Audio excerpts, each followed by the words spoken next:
তো বিএনপি ক্ষমতায় আসলে যা ছাত্রলীগের মতো ছাত্রদল একটা লেজুর ভিত্তিক সংগঠন হয়ে উঠবে না, সেই গ্যারান্টি আপনারা কিভাবে দিচ্ছেন? আচ্ছা, শুরুতে একটু দেখিয়ে নিই, আমার এখানে শিক্ষার্থী ভাই বোনেরাও আছে।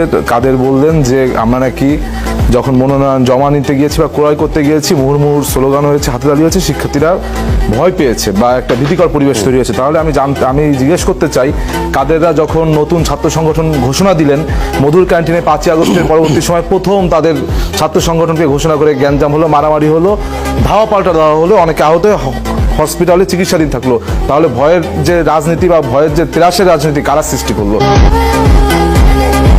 আমরা লেজুর ভিত্তিক সংগঠন যে হয়ে উঠবে না তার সব থেকে বড় প্রমাণ আমি। গতকালকে আপনি জানেন যে সাবেক এক আওয়ামী লীগ নেতা বর্তমানে বিএনপিতে ফজলু, সে 5ই আগস্টকে কেন্দ্র করে 5ই আগস্টকে ছোট করেছে। সে বলেছে কালো শক্তি নাকি 5ই আগস্ট ভর করেছে। আমি কিন্তু সর্বপ্রথম তার বিরুদ্ধে প্রকাশ্যে প্রতিবাদ করেছি যে ফজলুকে শুধু শোকজ করলো না, তাকে অব্যাহতিও দিতে হবে।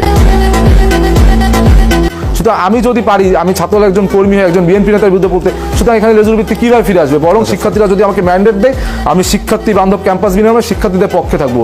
বিএনপি যদি কখনো, আমার বিশ্বাস যে বিএনপি গণমানুষের দল কখনো কিন্তু তারা বাংলাদেশের স্বৈরাচার বলেন বা ফ্যাসিবাদ কায়েম করবে না, কিন্তু কখনো যদি বিএনপি ভুল পথে পরিচালিত হয় তখন আমি শিক্ষার্থীদের ম্যান্ডেট নিয়ে বিএনপির বিরুদ্ধে থাকবো।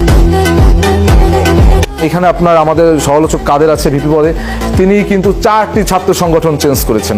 কখনো ছাত্র অধিকার পরিষদ, কখনো ছাত্র শক্তি, কখনো আপনার এখন হচ্ছে আগে রাজনৈতিক অধিকার।